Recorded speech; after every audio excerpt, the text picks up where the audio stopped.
All right. Yeah, no problem. We'll start over. Thanks for joining everyone today. It is May 16th at 1 p.m. May 16th, 2022, and this is a regular meeting of the Lake County Board of County Commissioners. So if everyone will please make sure that their cell phones are silenced and join me in the Pledge of Allegiance in a moment of silence. Pledge allegiance to the flag of the United States of America and to the republic for which it stands, under God, indivisible, with liberty and justice for all.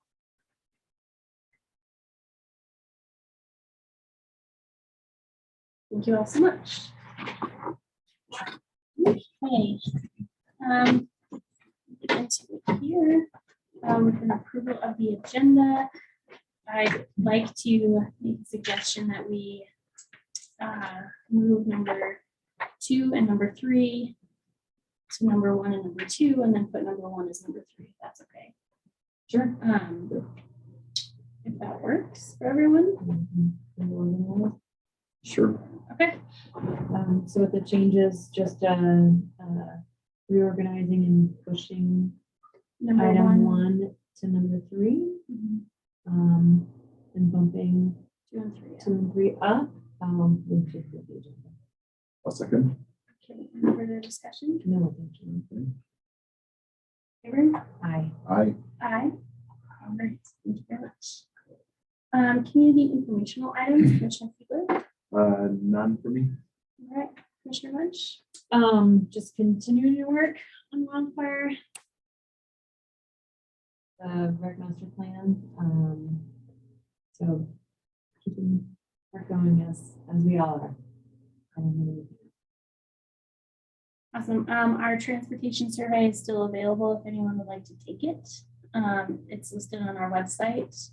There should be a link on the home page at the very bottom to take the transportation survey and share it with anyone that may be interested in it. We're collecting feedback from everyone. So the more feedback, the better. Getting really close to getting that final report on feasibility for transportation and moving into potential implementation if we feel like the report tells us that transit is feasible in Lake County. So that's all I've got. Any commissioner clarifications today? All right. Public comment on items not on our agenda. Citizens wishing to speak today to the board on issues that are not currently on the agenda are requested to send a message in the chat. If you're joining us virtually, or raise your hand if you are with us in the room. I will call on you in order based on when I see that you've expressed interest in making a public comment today. Comment is limited to 3 minutes. We ask that you keep comments respectful and understand that it is not an opportunity to engage with conversation of the board, but if comments warrant, the board will direct staff to take action on any comments received today. Is there anyone that has any public comment that they'd like to offer to us today? No? Anybody on Zoom? Yes. So I don't see any. So with that, we will move into new business. So we've moved a couple things around on our agenda. So number 1 will be a request from George Shears to waive fees at the street gym for the 50th Lake County High School reunion and special permission to serve alcohol at the event. George, I'm assuming you're with us today. No? No? Okay. Anybody see George Shears here today? No? Okay. Karen and Felicia, do you mind if we move past this then and we can find out when you might come back to us, or if there is a request being made, if you'll just communicate to somebody with that group, and we'll go from there. Yeah. Okay. Sounds good. If I said, I think if it's appropriate to relay to him, just if there's an update that, we were going to look into our own county liability on whether, what we need to do from the liability insurance side on having alcohol at any county facility. Right. Perfect. Okay. Moving into number 2, request from Mara agreeing to waive fees for the 6th Street Gym for after prom festivities. Mara, I see you're with us today. You're welcome to come to the table. Chair, I'm working on posting this in the chat. Okay, great. Okay. Good afternoon. Hi, Mara. I'm joined by Mom today, and we just have to discuss what our plans are for after prom and just our reasoning behind holding after prom and why we'd like to hold it at 6 p.m. Sure. So one of the big reasons we hold after prom is to keep students away from underage drinking, underage drug use. And this year we're holding prom at Freight, and the close proximity of the 6th Street Gym to Freight is desirable, so students aren't driving in the dark or encouraged to engage in activities just from the drive to or from the venue to our after prom venue. And with the past couple of years, past couple of years, we haven't been able to hold a prom or an after prom due to the pandemic. I'd like to put more funds to making this experience more enjoyable for students. Wonderful. Karen and Felicia, can you run us through the rates for an organization that would hold this like Since they are, so it would be $200 deposit, and that's refundable after the event if there's nothing wrong with it. $100 floor covering fee. Our guys have to go and pull the rubber mats out and cover the floor and tape it and everything. So that normally in the past has not been waived because our guys actually have to do the labor for that. So, and then a nonprofit organization like theirs, it's $100 rental. what is your request from us? Just to waive as much of the fee as possible so we can put more funds into fun activities for the students.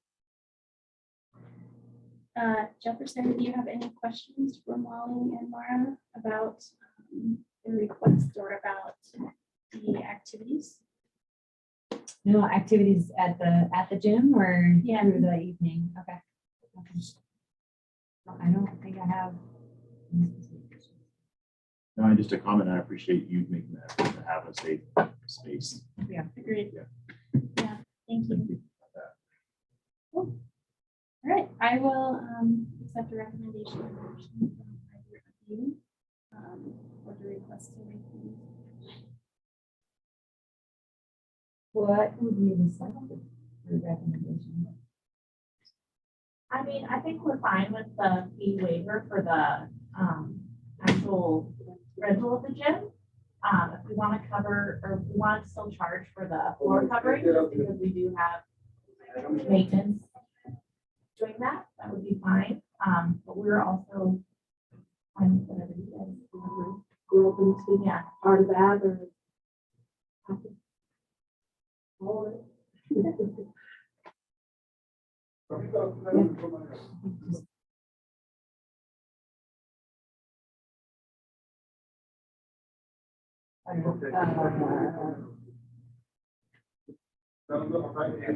Advocated by staff to include, and then the deposit we would get back. So with a $200 fee. Or what is the board? So the deposit is $200 and then the floor covering is $100 and then the Oh, rental is the floor is 100. Okay, Yeah. sorry. Nelson makes confusing. And then the rental is 100, right? So Yeah. it'd be 400 total that you would want to collect from them in advance, and then they get $200 back. Correct.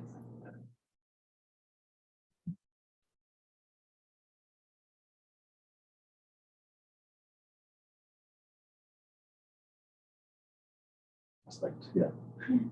Safe space. I think we do appreciate guys taking the lead as as students to provide a safe space and an opportunity for after prom. So thank you for doing that and taking the initiative. So I'll make a motion that we waive the nonprofit fee of 100, but ask for the 100 for the floor covering to cover staff time and the 200 deposit, which we come back. Second. All right, any further discussion amongst commissioners? Okay. Seeing none, all those in favor? Aye. Aye. Okay. Thank you, Molly and Mara, for coming today. You Thank can you. coordinate with Felicia and Karen and then you guys will. All right, thanks you guys. Have a great day. Okay, number one, moving on to what was number one, was number three, a presentation by Bill Ray from the Communication on the creation of the regional transportation authority. Hi, Commissioners, where would you like me? you're welcome to come up. Okay, Yeah. great. Well, thank you for having me. Sure. So I wanted to come introduce myself and give you an update on the work that we're doing down in Eagle County to create a regional transportation authority. Because I think ultimately, as we look to create this, we would like to have Lake County and also the city of Leadville as a partner in this RTA at the appropriate time so that it can help benefit all our communities as far as improving transportation, improving transit, and helping our workforce and our visitors move around more efficiently. So I'd like to give you an update on where we're at with the Regional Transportation Authority. As you know, a Regional Transportation Authority is set forth in state statute. It allows two or more local governments to come together, create an intergovernmental agreement to create a new authority to improve and coordinate and collaborate on regional transportation solutions. That could be road repair, road maintenance, creation of roads, transit, supporting an airport, trails, all kinds of different things. So back in 2020, the business community down in Eagle County and especially in the resort areas got together all the local governments in a meeting. And we're really struggling recruiting workforce, getting our workforce to their jobs, and we need a better transportation solution so we can remain economically competitive with other resort communities. I mean, as close by as the Roaring Fork Valley, which has RAFTA, and other destinations. And because of the challenges of living and working in the valley, in the Eagle River Valley, we need better transit. We need to help out our community members through better transit. So the local governments agreed to start looking at the feasibility of the transit, a RTA, and then COVID hit. So we took a big break and now we're back. So back in September, 7 local governments got together and signed a memorandum of understanding to start working on this. And that was Eagle County, the towns of Avon, Eagle, Gypsum, Minturn, Red Cliff, and Vale to start working on this. And they agreed to help fund this research, policy development, and community outreach. They agreed to bring on a consultant who does this kind of work. That's myself. We applied for further CDOT grants so we could bring on a transportation planning firm to do financial work and fiscal feasibility work. We also are brought on a law firm experienced with RTA creation and transportation law out of Denver. So we hired them. Since that time, an 8th local government has joined, Beaver Creek Metro District. Metro districts can also be part of an RTA creation. So our goal with this is first and foremost to help our workforce, to get those who need to, who live in different parts of the county or in Lake County, so that we can make it more efficient for them to get to work, to and from work, quickly, efficiently, cost effectively. We also want to improve the visitor experience. So we're looking at ways to improve visitor transportation between the towns, between the resorts. So at this point, those are our major service goals. Other service goals include supporting the Eagle County Airport, getting more flights in there, flights that are geared at residents first, but then also visitors, so that we can take pressure off of I-70 traffic and just give our community more flight options. We want to improve all the eco transit routes and offer more off-peak service, more capacity. That would include the eco transit route that comes here into Lake County. And then the spine route through the valley. We want to look at all those different pieces of a good, viable transit system of first, last mile, and all those different pieces. So where we're at right now is an RTA, first and foremost, has to be approved by voters. So we would be creating a district, an authority, new borders. So the borders right now would be generally the Eagle River Valley. Our current border we're looking at is Summit County to Lake County to Pitkin, coming up around the RAFTA border, then to Garfield County, and then we might go all the way up to the northern border of Eagle County for just ease of putting this together and not creating lots of wiggly lines across the northern section. But really the goal is to service the population areas around along I-70, and then honestly up here to Lake County and Leadville. We're building what's called the intergovernmental agreement. That's the core document of an RTA. That's what the voters will ultimately approve in a ballot question. They will approve the formal adoption of the IGA, and then any tax request we might have of voters under Tabor to help fund the services contemplated under the IGA. The IGA is very purposely being put together so that it will allow for the addition of new partners in the future.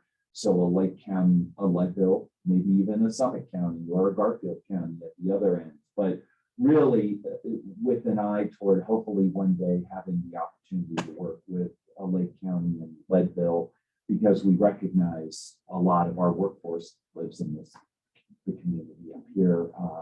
And also for some of our partners, like a Minturn, they really do want to see better transit options for Lake County residents because they're dealing with traffic issues as they, have a very much a choke point through their town and their main street and their main areas. So for Minturn, for example, it's very important that at some point Lake County and Leadville are part of this effort and part of this conversation. So our IGA is going through public hearings. Actually, tomorrow I will be doing presentations as part of public hearings on the IGA. That is required under the statute to have 2 public hearings in each jurisdiction where the IGA is being considered. Tomorrow will be several of the second presentations, the second public hearings. At that point, those towns will, and the county will likely pass a resolution to approve the IGA to have it sent to CDOT for review. CDOT must review the IGA and sign off on it. Mainly, they're looking at any impacts to their infrastructure, their budgets, their staffing. CDOT's a great partner in this. They love to see regional collaboration. So CDOT's very supportive of this, and we don't expect any issues coming out of the CDOT review. If the CDOT review comes back with no major changes, we continue to figure out the feasibility and the fiscal issues around the services we want to offer. We could very well take this to the ballot this November. We are currently looking at a 0.5% sales tax and a visitor benefit tax, which is a lodging tax to be applied to this, so that we're ensuring that we capture that visitor dollar to help fund this transportation network. So our goal is this November. We're working aggressively. It's a lot of work to get done. There's a lot of legal documents, fiscal and financial work that gets done. But the good thing is that we have 8 local governments and a lot of folks kind of pulling in the same direction to try and get this done so that we can enhance and improve our transportation. Other goals, electrifying the bus system to meet climate goals, improving the hardened trail network as a way to address mobility and first last mile. So there's a lot of pieces in here. We're going to get back the fiscal study from our transportation consultant to figure out what can we get done with possible tax revenue out there that we might ask voters to approve, and then see where that leaves us, and then hopefully voters approve it and we keep building on it by growing the system in Eagle County, and then also hopefully one day bringing in some more partners into this solution. So I'd love to answer any of your questions about this, and thank you for having me here today and having me up to meet you. Yeah, I mean, thanks for having this conversation with you. Got a lot of other conversations going on. So you said so it's possible to add jurisdiction. So the RTA could expand both to enhance the current eco transit, sort of longer range service, but it could also potentially take over. I mean, if we move forward with a local transit, option, it could Great take question. over that. Yeah, so the very most basic goal of this RTA, if it moves forward and is approved, is Ecotrans would actually move out of the county and into the RTA. A complicated series of transition pieces, but Ecotransit would be the base service. And the goal is, and the county would then transfer the current Ecotransit tax into the RTA as part of their contribution to the RTA. So Ecotransit would still operate. All service levels of Ecotransit would remain. And even if Lake County, well, at this point, the RTA does not have Lake County as part of it, your Ecotransit service is going to stay the same. We hope will only improve from there with new tax revenue to enhance and expand Ecotransit routes, including the route to Lake County. So Ecotransit would come into that. So the hope is then Ecotransit routes would increase in capacity, frequency, off-peak hours to help account for different kind of work schedules, different pieces. We did a 1,400 employee survey of folks who work in the main employment centers down in Beaver Creek, Avon, Vale. What do you need to get out of your car and get in the bus? And it was frequency and time of service, right? A lot of folks work different hours than 9 to 5, and they need transit that works in those times, not just 9 to 5. So we heard that loud and clear. So that would be the first goal. Then the next goals would be to improve service, more service. As far as local service, right now, Vale runs a bus, a local system. Avon runs a local system at Beaver Creek. We are not looking right now to bring those into the RTA because the RTA is regional. Now, RAPTA, who I work with quite a bit and have worked for in the past, they for example, manage Glenwood Springs bus in-city bus system under contract, but it still is funded by a local tax in Glenwood Springs. Now, the advantage for Glenwood Springs is that they get RAPTA scale. They get RAPTA's mechanics. They get RAPTA's purchasing power. So it's a win-win. We would eventually maybe look at that possibly for the Avon system and the Beaver Creek system. Vale's been pretty clear. We like our system. We're good. And that's good. Yeah, and they may be big enough that they Right. need those.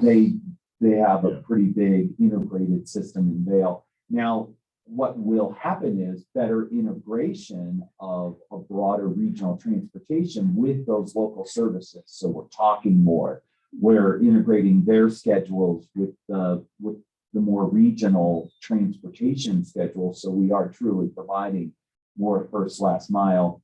For Eagle and Gypsum, though, we are looking at a circulator bus between Eagle and Gypsum so that we can get folks out of cars down there, including and really helping seniors be able to circulate between the two communities, and actually students and kids so they can get to rec centers, get to their schools, get out of cars, also bumming rides and stuff like that. So as far as what's happening up here in transit, you know, I know you're working on transit, there's transit surveys, long range planning that you're doing. Hopefully, if our RTA is successful, we can plug into those planning efforts, figure out is joining the RTA the right fit or not, or how do we work together for a more regional approach. But one day, possibly looking at are there benefits of having your own transit services up here, but that they somehow coordinate with the RTA, not just for scheduling and stuff like that, but resource sharing, maintenance, purchasing. You know, one of the biggest issues we're going to face in expanding routes, if this is approved, is human capital drivers. Where do we house them? How do we recruit them? How do we have salaries that you can have a good quality of life and come on board? So that's going to be one of the choke points for us on growing is human capital as much as financial capital. So with that future expansion, it's not this is not the only opportunity for us to consider joining the RTA. From my understanding, we could do this at a later date if we felt like after we potentially piloted and got some local transit off the ground, if we felt like that was a logical next step for us, we would be able to go back to the ballot to ask to join the RTA. Is that accurate? That's correct. That's correct. You could join a year from now or 10 years from now if the RTA is successful down in Eagle County. The way the IGA is being written, the members of the RTA would have to vote as a board to extend, you know, invitation. But then you would have a new member would then have to take it to its county, its voters, right, for voter approval to join the existing RTA.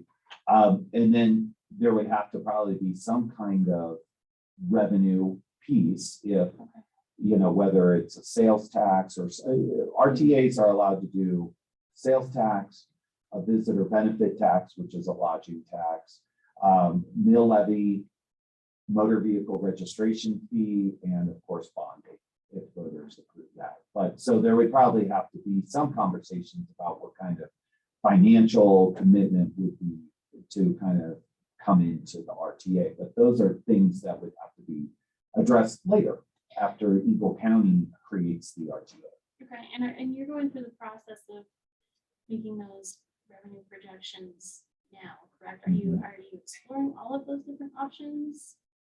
I would say by and large, property tax has been taken off the table pretty much by the whole group. There's a feeling that property tax should be kind of held for the school district, the fire districts, and that it doesn't really capture tourism dollars and visitor dollars. And there's a belief that the visitors create a lot of the transportation needs, have a share of that cost. So sales tax, there's different estimates down in Eagle County that visitors pay about 60% of the sales tax there.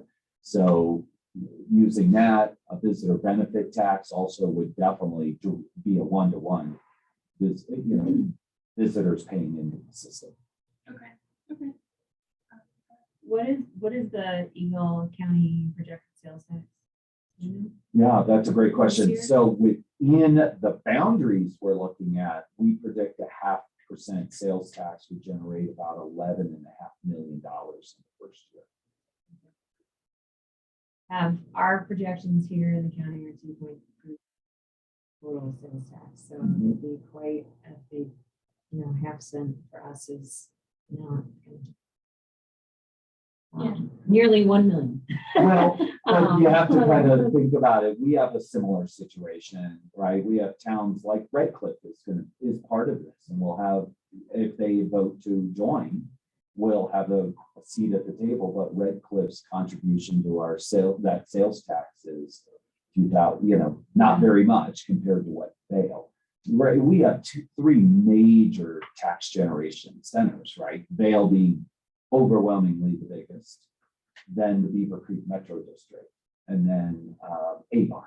Those are kind of the three real tax generating centers. So there of course is a recognition that taxes are generated here, but the benefit might extend down valley or up to Lake County because that's where the workforce lives, and they recognize they can't generate sales tax without a workforce, at restaurants, retail locations, all the places where sales tax is generated from. Okay, so it'd be a blanket county, Eagle County sales tax, and each jurisdiction or district is not going to. So I think if we went to the ballot with the IGA, we would ask for that revenue generation as well, but we would just pay that revenue into the RTA. Right, but I'm sorry, presuming that we are not necessarily in the spot to, pull the trigger Oh, yeah. there right now. I'm just figuring out the funding mechanism and the kind of the formula that you're kind of working with for Eagle and the boundary, and it sounds like a county blanket sales tax. Each jurisdiction is not. Is each jurisdiction, is then there another formula that everybody would pay into, or would this be ideally the sole source of funding? So right now, the talk is of 0.5% sales tax over the whole proposed authority, which would be levied or collected within the unincorporated parts and the incorporated parts, solely for the purpose of the RTA. You're allowed to do up to a full percent, but that's not really on the table. 0.5% is what's being discussed. And then in the communities with enough lodging and capacity within their lodging tax to also do the visitor benefit tax there. Fortunately, Beaver Creek and Vail both have capacity, and that's where most of the lodging is. They have capacity there. Avon has quite a bit of lodging, but they've maxed out their lodging tax. So that wouldn't work there.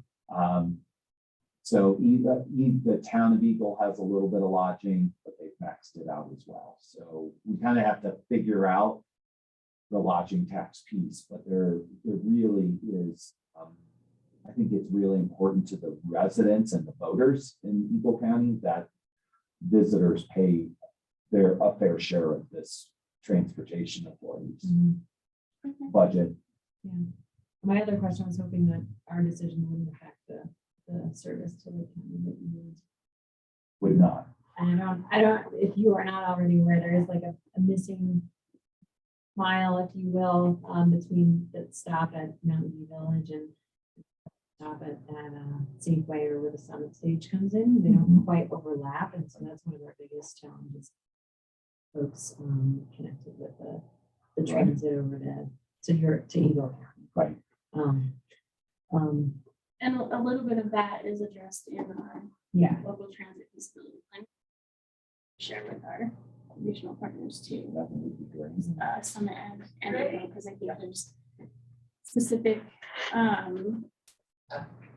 suggestions, I guess, in there for us to have some more connectivity with the regional routes. Yeah, we would really appreciate that being shared with us so that we can look at that. No, there is absolutely the current level of service will be maintained to all partners in or out of the RTA.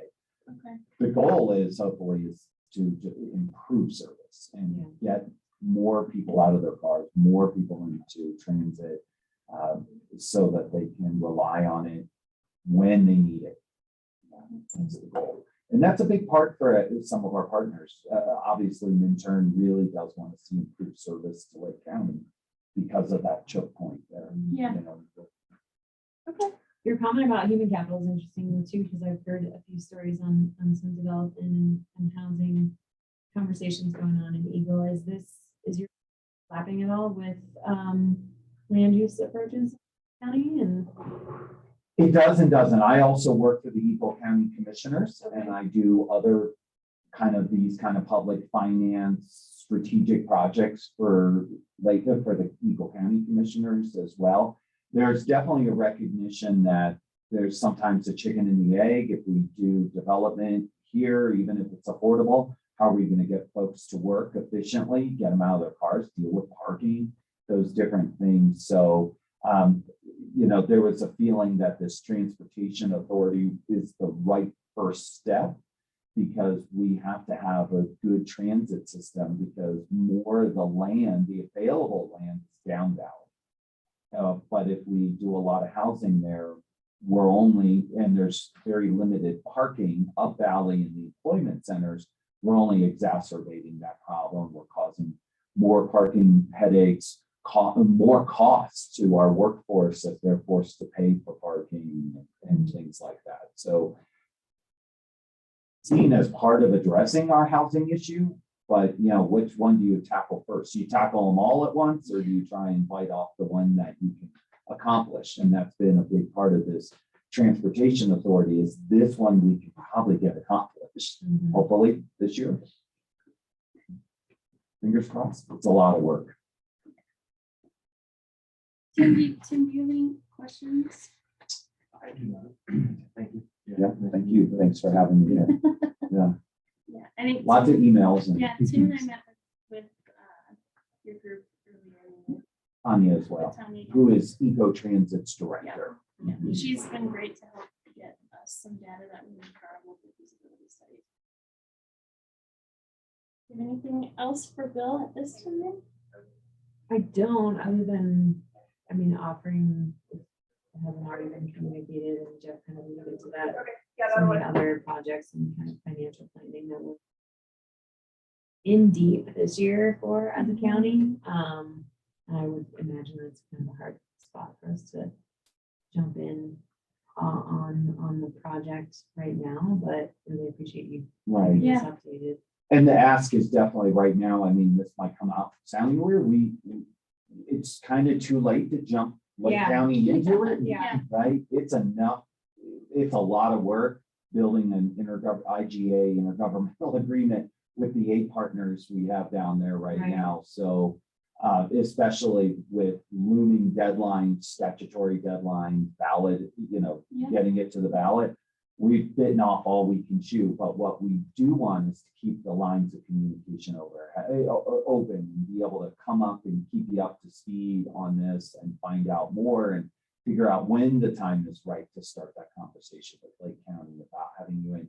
But one of the absolute goals from every partner around our table in Eagle County in writing this IGA is making sure it has the right pathway for new partners to join if it makes sense and they want to join. So I want to, that's one of the most important things I wanted to let you know. When the time is right, there will be a process and a way to do this.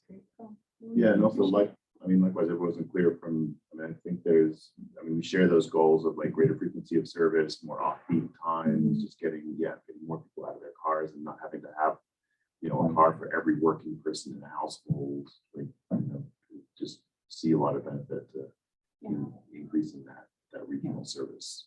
It's a journey we're on. Yeah. So Do we have a draft of the IGA and some of that language around? I can absolutely send you the current future draft. partners? It's a Okay. public document, and happy to share that with you. Actually, when the IGA is approved this month by all eight entities and it goes to CDOT, actually it has to go to each of the jurisdictions neighboring our borders. So you're going to get it. I'll probably send it to Tim. And you as the county, I'm not sure if you all have, as a commission, have to weigh in on it, but the county has the right to review it and comment back to us on it. Okay. Those Great. comments can be, want to make sure we can join later or something like that. So actually, it is required statutorily for us to send it to you. And that'll happen in about a week and a half, actually, with a cover letter saying, can you please look at this and let us know your thoughts? So I you'll have it. I also have some of that, just that basic information sheet that you had shared with us in February. I can send to you too, Yeah. you guys as well. If you'd like to just take a look at it, just have the documentation. No, I think it's good for us to know as much as possible as you lead conversation with the community about the local transit piece for people to know that it's plugging into a bigger, big picture. appreciate your time and we do appreciate, making the effort to come over and keep those lines of communication open with us. Absolutely. Thanks for having me. Yeah. Look forward to seeing you again. Thanks. Great, Thank thank you. you. Okay, Have a great day. Thank you.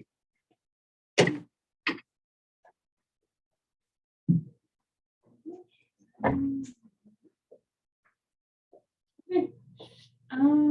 Next on our agenda, we have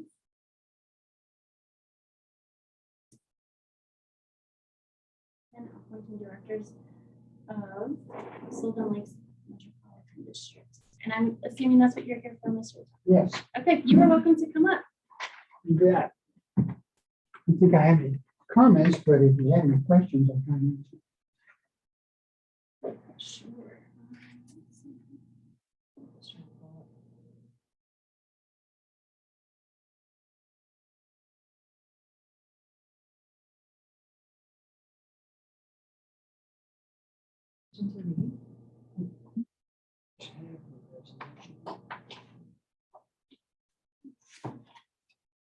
I have, Excuse me. Sue. Sorry. I do, would you like me to read it? Sure. Yeah. No, This one. this one. We've got it. Okay, Do you have anything to add to this before we I just go have through the one, process?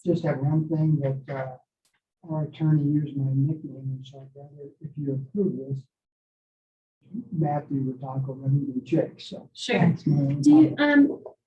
Cindy, do you know if Patty typed, or did your attorney type this? Yes, the pen, and send it to Patty. But Patty has a Word version of it, I Yes, think, correct? Okay, you can, I'm just gonna, you'd rather Matthew? yes.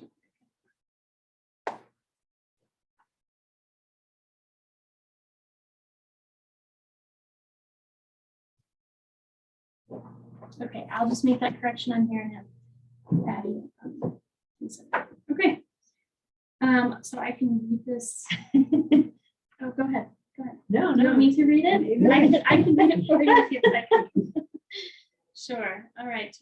Resolution 2022-10, a resolution appointing directors of Sylvan Lakes Metropolitan District. Whereas Sylvan Lakes Metropolitan District, the district is a special district duly formed under Title 32 of the Colorado Revised Statutes. And whereas the territory of the district lies within the county of Lake and the state of Colorado. And whereas through inadvertence, the district failed to publish a call for nominations for the upcoming May 3rd, 2022 special district election. And as of May 4th, 2022, the district does not have any directors with active terms. And whereas the failure to have a legally constituted board will result in an interruption of services within the district. And whereas pursuant to 32-1-905 2.5 CRS, the Board of County Commissioners of Lake County, Colorado has the authority to appoint a new board of directors of the district, which will then have the obligation to hold a special election as required by the said statute. And whereas the Board of County Commissioners has been duly advised that each of the individuals listed below is qualified elector of the district by virtue of owning property therein and being registered to vote within the state of Colorado. Now therefore be it resolved by the Board of County Commissioners of the County of Lake, State of Colorado, that the following qualified individuals are hereby appointed to constitute the Board of Directors of Sylvan Lakes Metropolitan District, effective immediately. Alan Agee, Matthew Rutaco, Tom Hobbs, Josh Prestonius. Be it further resolved that the board appointed pursuant to this resolution shall call for nominations for a special election within 6 months of the date hereof, which special election shall be held in accordance with section 32-1-305.5 and article 13.5 of Title I Colorado Revised Statutes. The above and foregoing resolution was introduced, read, and on a motion duly made and seconded, adopted by the following vote on the 16th day of May 2022. Any questions? So the special election then that would have to happen happen within 6 months. October, is that appropriate to do in with the general election cycle? I think we'll already have. Or can they do it? No, I think you hold your own special election in your Oh, okay, location, okay, right? okay. And also, is it possible that you might not actually have to have an election if there aren't any contended That's right. seats? Okay, That's right. Nobody, and nobody's gonna throw their hat in the ring, but if somebody did, you know, if there were 2 people, there's only 1 spot open right now. For the 2, then we'd have to have an election. okay, But 1 or none, okay. So then after this, you'll go through the process Yes. of posting that anybody that's interested Call for- in yeah. call for Yes. nominations Yeah. and then. go from there. Okay. Mr. Taco, are the 4 of you that are looking for reappointment, or are you looking for reappointment? Has this group served on that? all 4 were Okay. on the board prior to the third test. Okay. Perfect. I don't have any questions with this. Chris, do you have anything for us to? Okay. So you driven my in terms of the question of the elections. Okay. Okay, great. Jeff or Sarah, do either of you have any additional questions for Mr. Otaka?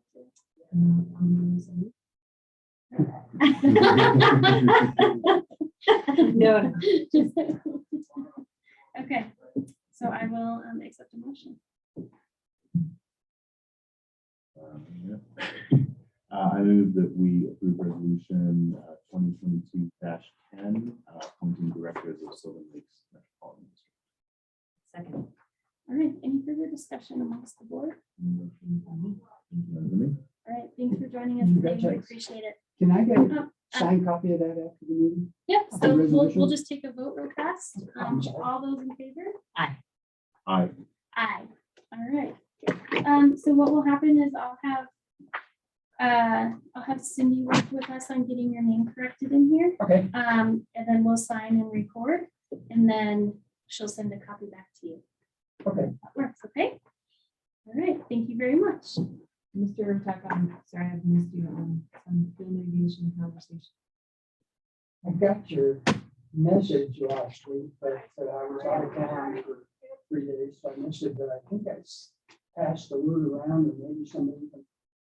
at the meeting. Lance, not Schamberger, but, Lance Hoover?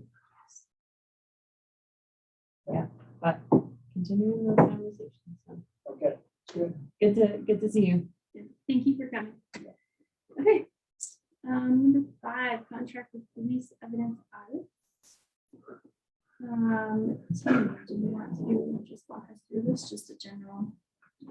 Sure. This is a contract with, for the sheriff's office, with a company called Police Evidence Audits, who come in and audit evidence rooms and practices and help train deputies in enhancing their evidence practices and chain of custody and things like that. And then advises the sheriff's office on when they can disposition.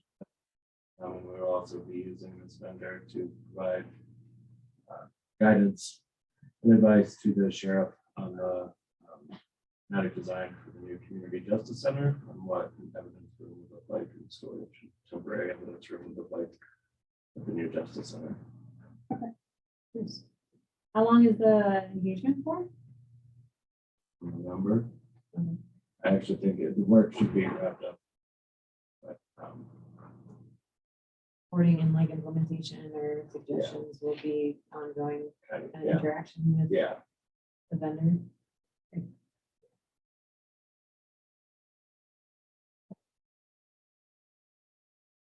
I just had one question. Is it a cost, is it like a fixed cost, or is it a not to exceed with an hourly rate? Not to exceed 50,000. And either side is just curious. And I was just going to note, the agreement for their services has been prepared. I'm just waiting for the additional confirmation as to fees and stuff. Currently, had originally given was June, so if we need to modify that, we can adjust that. new Yeah. agreement as well. And I think, yeah, we can talk a little about that.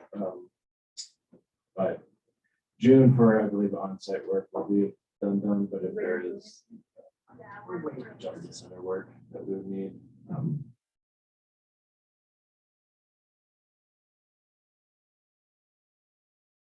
Move to approve audits. I'll second. Okay, any further discussion? Nothing for me. All right, Steve, all those in favor?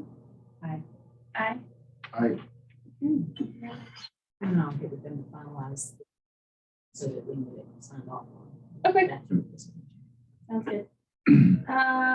Moving on to number 6, which is the amendments between the procurement policies for two provisions for emergency services.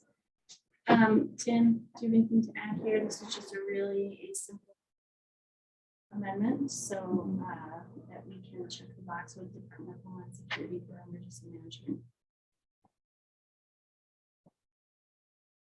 No, yeah, it is a simple amendment to the procurement policy. It adds into CFR 200, which Department of Homeland Security called out on us, for us, that it should be added in for the use of federal funds. Is that under section 8, the emergency purchases section? Yes. Yeah, and then it does add, we did the format we had it in, adding exhibit 1C, which calls out parts of 2 CFR 200.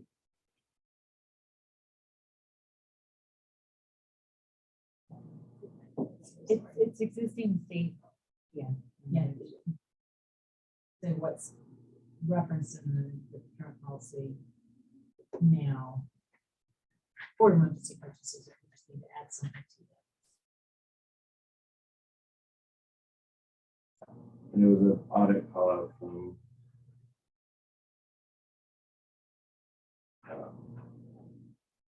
Division of Homeland Security. Suggested that we think about it with all of the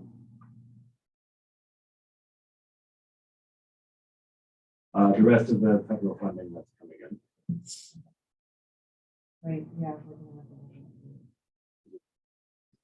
For the Justice Center, for the architecture and engineering firm, and then for the general contractor firm, things like that, and also for changes for the DOLA grant. So anyway, we've adopted for each procurement and piecemeal, so now this just calls it out in our procurement policy. Okay. And is it only, should we include exhibit 1C? The only addition, and it, sorry. Or do we want us to be more specific with our motion, or do we just leave it? We just leave it, okay. Yeah, to comply with the audit recommendations. Maybe just. Okay. I'll make a motion to amend the Drive time loss. You need to have procurement policy that shows how many hours. to include provisions for Signed by the emergency person who's services signing. as Not required by by rural We got a state. fiasco and I lost the whole thing and stopped counting it. The- So sorry. now kind of going to fill it out, State government. verify that she's done That's- times what. That's Yeah. wonderful, but I'm not gonna be able to help you today. That's fine. Second. First, so we can go to select. All right, any further discussion amongst board members? Yeah. All right, seeing none, all those in favor? I.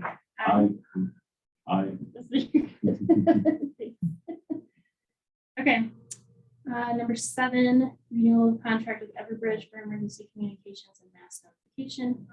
Currently, we use Everbridge for our emergency notification system. If you sign up for one of the alerts, or you sign up to get a text or a call when there's a reverse 911, Everbridge is how we go through the process of storing that contact information and then pushing that information out.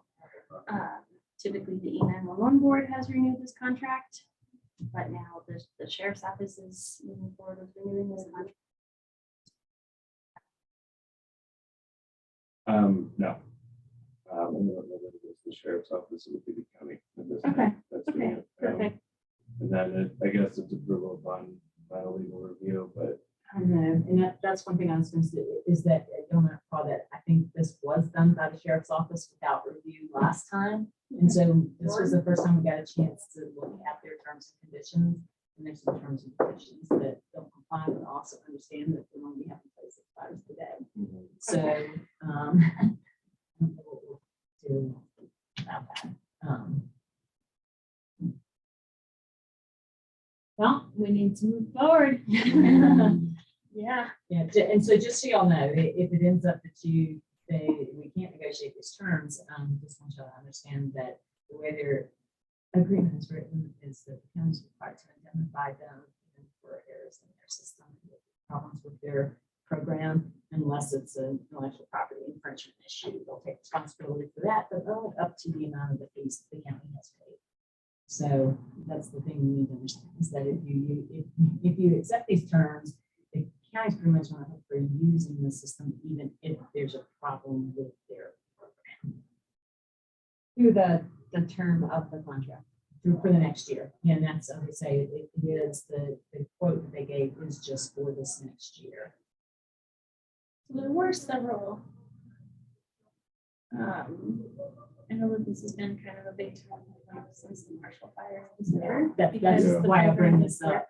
appropriately and notifications were not sent out. Yeah, and This then has the potential to actually be a big deal. that's why I wanted to point it out, is that, I hate that we didn't get this far enough in advance last year to review it, and very well could be the county accepted through the sheriff's department, whoever signed off on this last year, these same terms, but I think things have changed a lot since then. We've been more cognizant about what we're accepting, and that it'd be interesting enough here to incorporate that, because they don't want that exposure line. What's our options? And that's just it.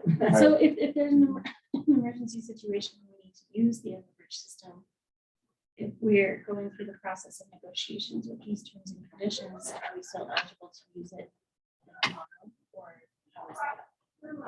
No, from what I understand, since the, our current agreement with them expires today. Well, so here it is. Their quote says, contract start date tomorrow, 5/17. So we have 6 hours. a little space to try to see if there's anything we do. And I gotta be honest with you, I expect that, especially if that's going to be legal, I say no, this is not on board, so y'all should be limiting something. So help. The issues are with the inability for them to push messaging out, or the function of the platform. And we also have, calling 211 or iPods potentially. So how do we? Yeah, what's the difference of all of Negotiate. these?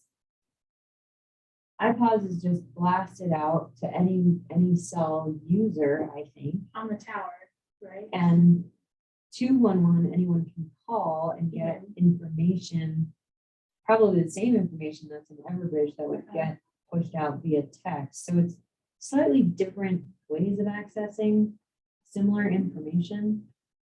But I don't know that, I guess I'm not quite, yes, we rely on Everbridge. It's something that would like an insurance policy. Well, and that's part of the question I have, because the way this provision that's giving me heart palpitation brain essentially says that, that essentially the county will defend, indemnify, and hold Everbridge harmless against any loss or damage, including reasonable attorney's fees incurred in connection with any third-party claims or proceeding arising out of any data sent, posted, or otherwise transmitted via the solution by client or contacts or client's breach of the tax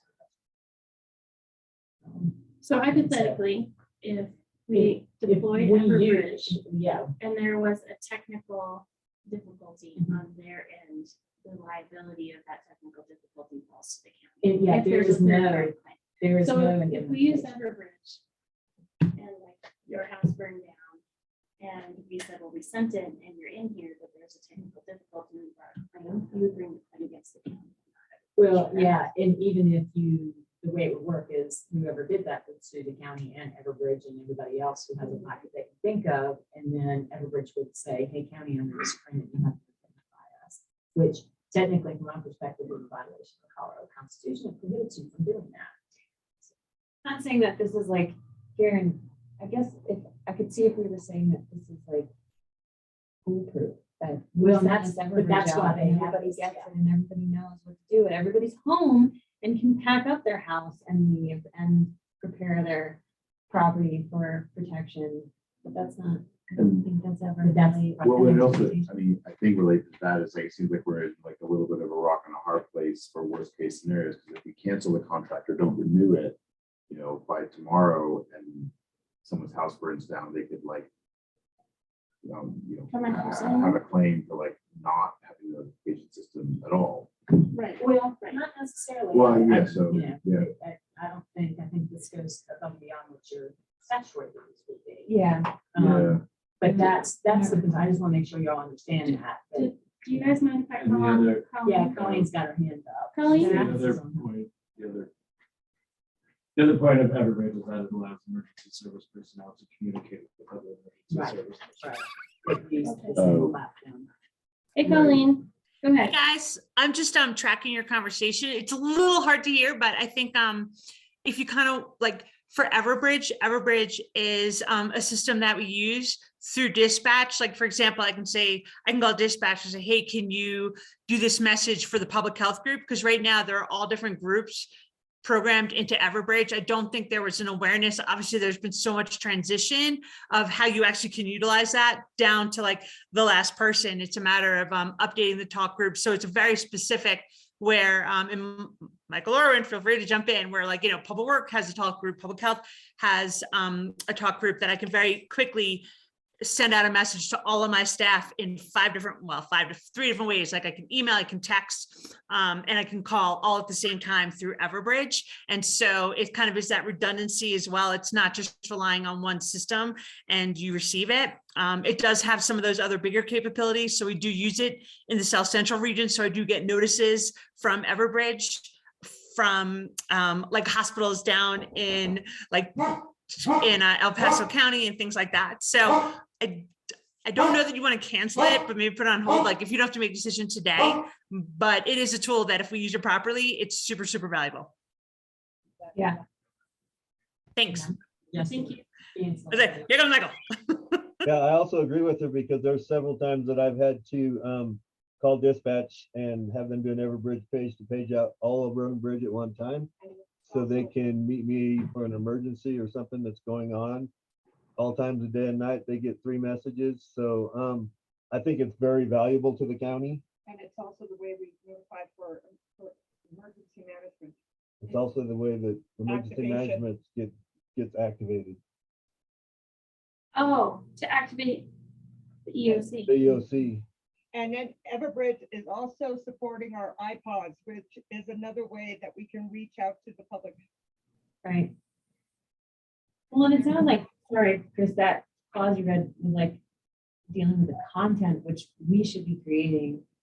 Oh, no, it's not dealing with it. It's anything you send out using the system, the county's going to be responsible for it, even if there's a program that either prevents it from going out or it's not accurate, but something happens. That's all I'm saying, is just to be aware that whatever the system is used for, the information goes out, whatever it's used for, the county's responsible for, not that.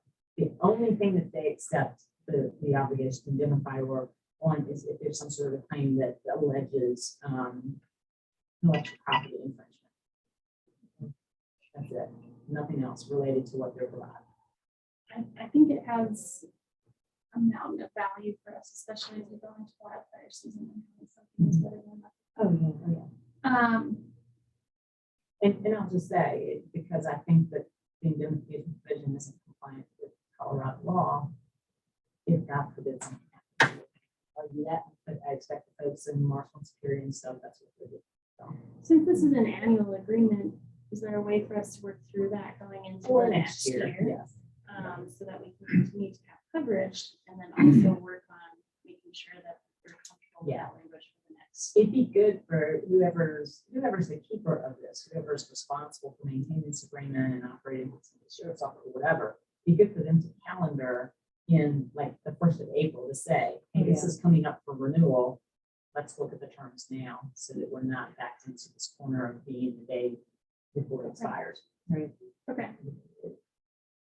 All right. I don't feel like I have anything else to ask. I guess the only question is, if there's like a termination provision, like if we do have the bandwidth to like ask them about, changing that provision, or if other jurisdictions make headway on that, whether Or they use whether we have somebody to wait else. for the whole year. Yeah, I'm glad you brought that up because one of the other provisions I highlighted was that the county's only option to terminate is upon their default. Or when it expires in a year. So if we They stop have, paying- they have the So- opportunity to terminate if you don't pay or suspend services. so this will give us time to look at what other jurisdictions are using that maybe. Better, yeah, I was gonna say, Better, once you, or we once can work you through this look into this, clause. you're hooked into it For for the the next year, Okay, at least to pay for it. sounds good. Yeah. You can always buy something else. but you still have to pay. Almost like their lawyers do that. Yeah, I think they did. Okay, anything else there? No, Okay, thanks. all right, I will accept a motion or to move on or engage. Because of the time frame, I'll move to approve the Everbridge contract over the next year for emergency communications and mass notification. I'll second. All right, any further discussion? But appreciate your flagging those things and would love for you to kind of work through that. And once we get the sheriff's office rolling and ESC Emergency Services Council up and running and conversations going, it'd be great. And with the city too, the Justice Center and shared dispatch and it'll be real. And I'll also reach Prepare out a to little the further. other county attorneys, find out who's using them and if they any of the terms, because that would give us some leverage too. They're like, oh, heck, yeah, we can accept that, And then just stating again, should anything happen, we would argue that the Yes. original terms are against. the Colorado, Constitution. yeah, we'll argue they are compliant with Colorado law. Okay. Yeah, just wanted to add Put that that. on the record. Anything else? No, All right, seeing no further discussion, all those in favor? Aye. I Aye. All right, number 8. I don't actually have the resolution number. Tim does, yeah. Okay, thanks so much. Number 8 is resolution 2022-11. Declaring May 15th through May 21st, 2022 as Public Works Week.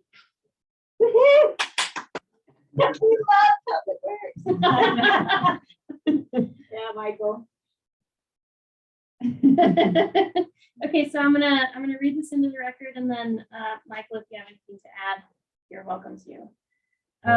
This is resolution 2022-11, proclaiming or declaring May 15th through May 21st, 2022 as Public Works Week. Whereas public works professionals focus on infrastructure, facilities, emergency management, and services that are of vital importance to sustainable and resilient communities and the public health, high quality of life, and well-being of the people of Lake County, Colorado. And whereas these infrastructures, facilities, and services cannot be provided without dedicated efforts of public works professionals who are federally mandated first responders and the engineers, managers, and employees at all levels of government and the private sector who are responsible for rebuilding, improving, and protecting our nation's transportation, water supply, water treatment, and solid waste systems, public buildings, and other structures and facilities essential for our citizens. And whereas it is in the public interest for the citizens, civic leaders, and children in Lake County, Colorado to gain knowledge and maintain ongoing interest of public works, first responders, and public works programs in their respective communities. And whereas the year 2022 marks the 62nd annual National Public Works Week, sponsored by the American Public Works Association / Canadian Public Works Association. Be it now resolved that we, the Commissioners of Lake County, Colorado, do hereby designate the week May 15th through May 21st, 2022 as National Public Works Week.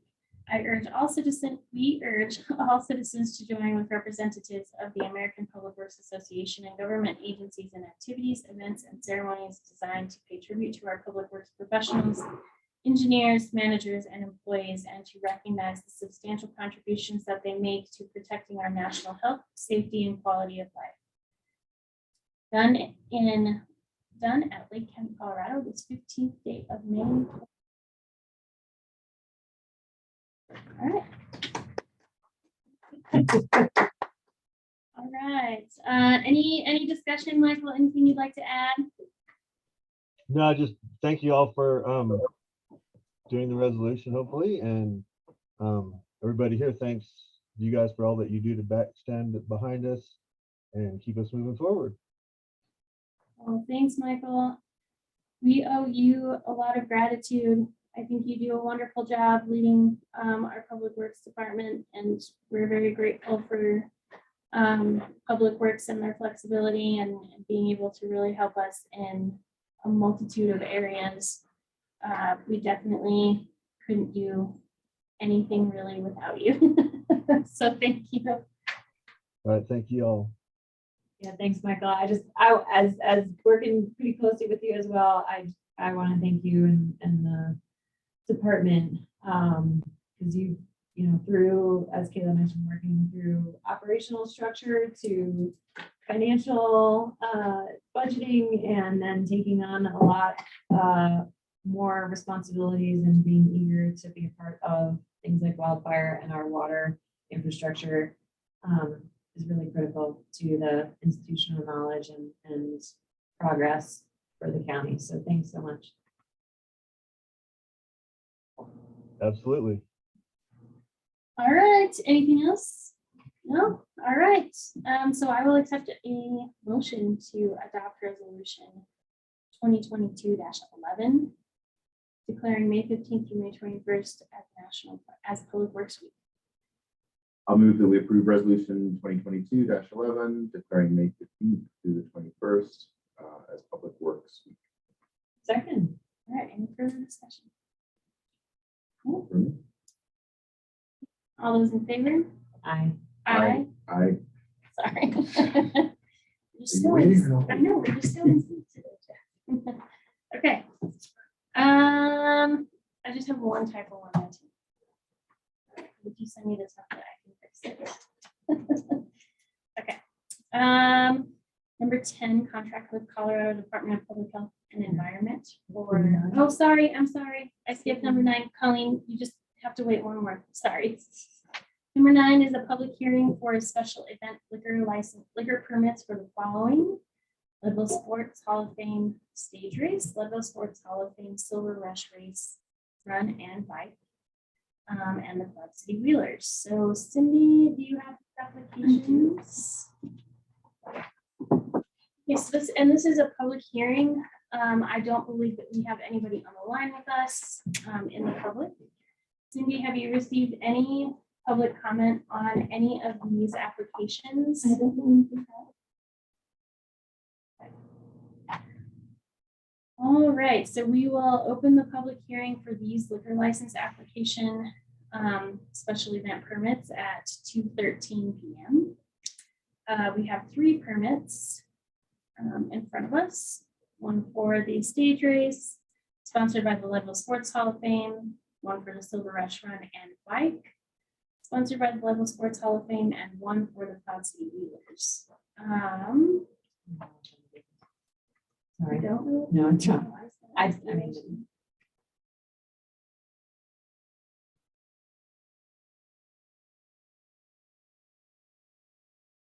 The stage race is the last week of July. Silver Rush Run and Bike is the middle of July. Pedal for the Park Bike-a-thon, July 13th. Oh, wait. No. Sorry. July 18th. For fundraising for the Flood City Wheelers. Both the Silver Rush Run and Bike will take place at Dutch Henry and the Pedal for the Park. And then the stage race. There.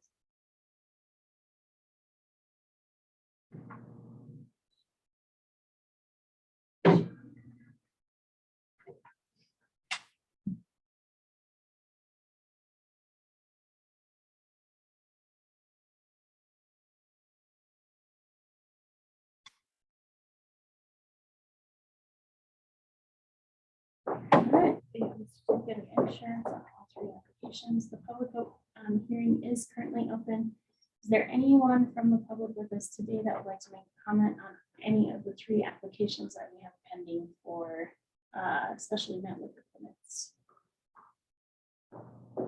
No? Cindy, you have not received any public comment in regards to these permits? I don't think so, no.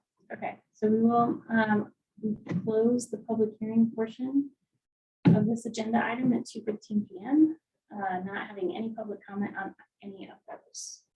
So with that, I'll take any further discussion or a motion of approval or denial for the special event liquor permits.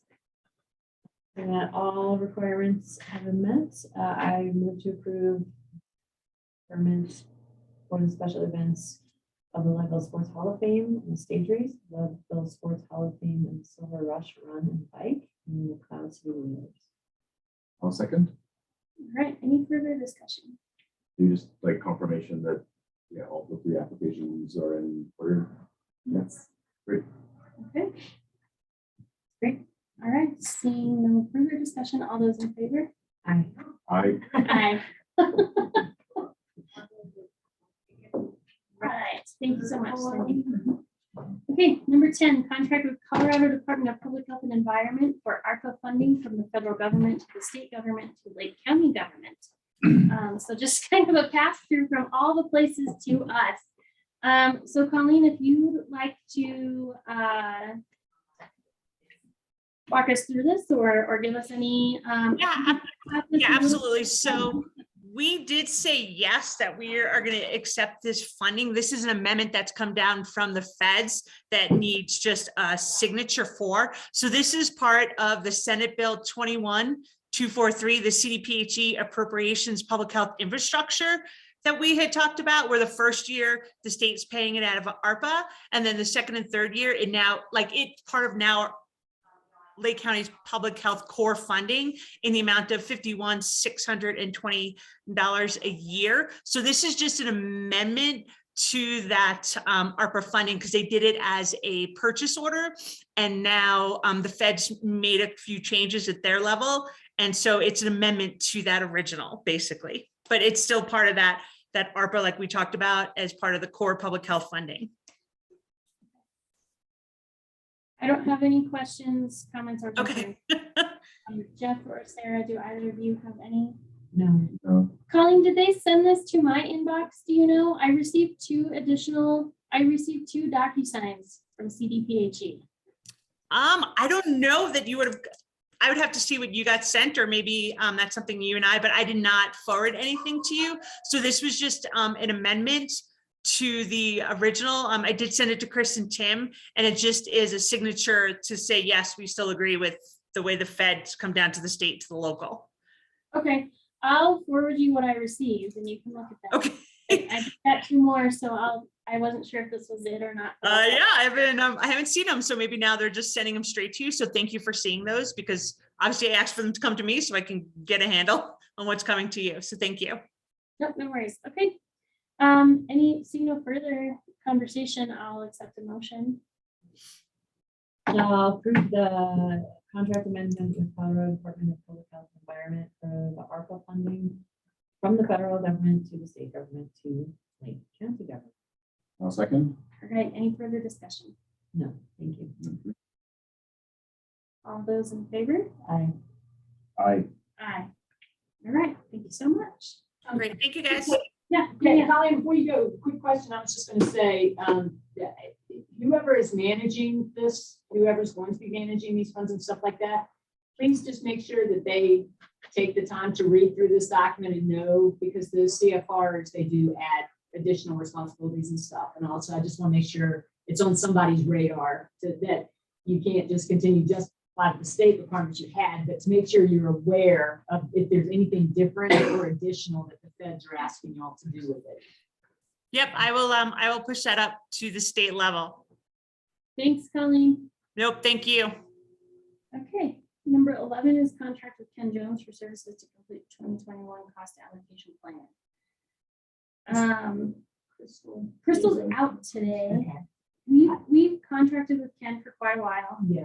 On the cost allocation plan. He does the cost allocation for the county and our Department of Human Services, and then we get money back from HICPA based on the allocation of percentages of what we provide as administrative overhead to our local Human Services Department. So I don't have any questions or comments or concerns on this. We used it done it frequently. Go ahead. I was just saying, my only comment and concern is that since I guess it's been done, the form that was used doesn't have, it's not current, doesn't have the provisions in it. So it either needs to be revised, or I can just put in the details into the county's standard format or something like that, just to bring it up to date, because it's not. With Ken Jones. Yes, with Not confidence, the- yes.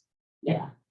Okay. So just either put way, it I in can our either professional look- services template. Yeah, well, Yeah. the one that was used is outdated, doesn't have a lot of the standard provisions that we use now. So it'd be quicker and easier for me just to reach out to him and say, hey, thank you, here, I've just updated on this form that we use, and see if he has any concerns with just signing that one instead Okay. of trying to revise it. Okay. Is it, should it be, it looks like it was the 2021.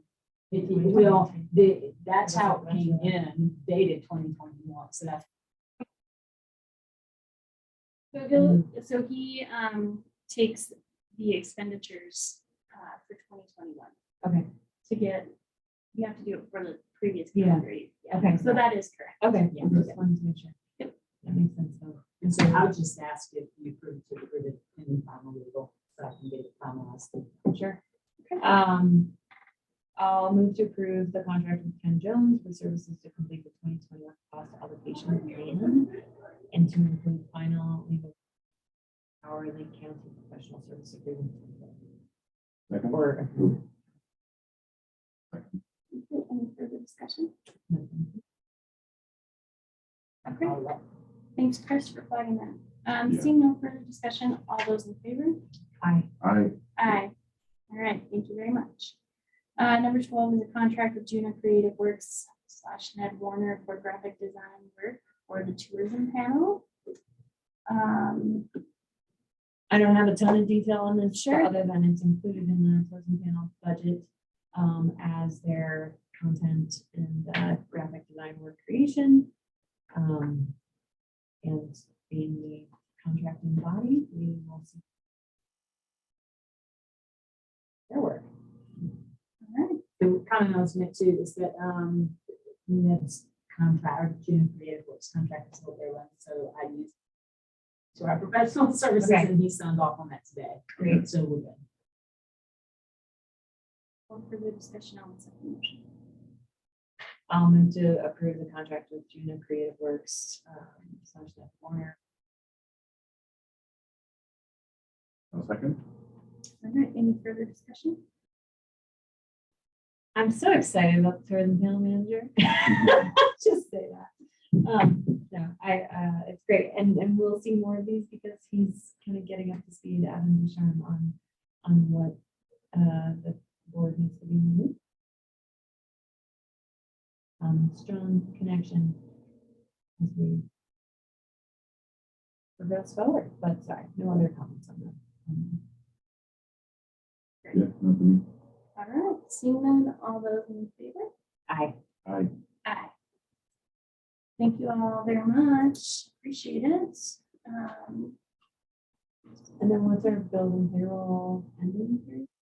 May 6th. Okay. So that's what we have on reports bills. Cindy did send us the minutes. I have not had an opportunity to review them. But she did send us all updated minutes, so we can put them on our next agenda for our first meeting in June. And then if you can include this meeting in that, then review all of them. Okay. But I think we should be good to go with our first meeting in June. All right. Cool. That So sounds I'll accept a motion for bills and payroll for paper and business. I'll second. Any further discussion? All right. All those in favor? Aye. I, Aye. All right, so we don't have anything else on our agenda for today. We have no public left in the room or on the Zoom meeting. Chris or Tim, is there anything else for us today? Sarah Jeff? No, has everyone met? Is it Emily? Bye. All right. Good to see you again.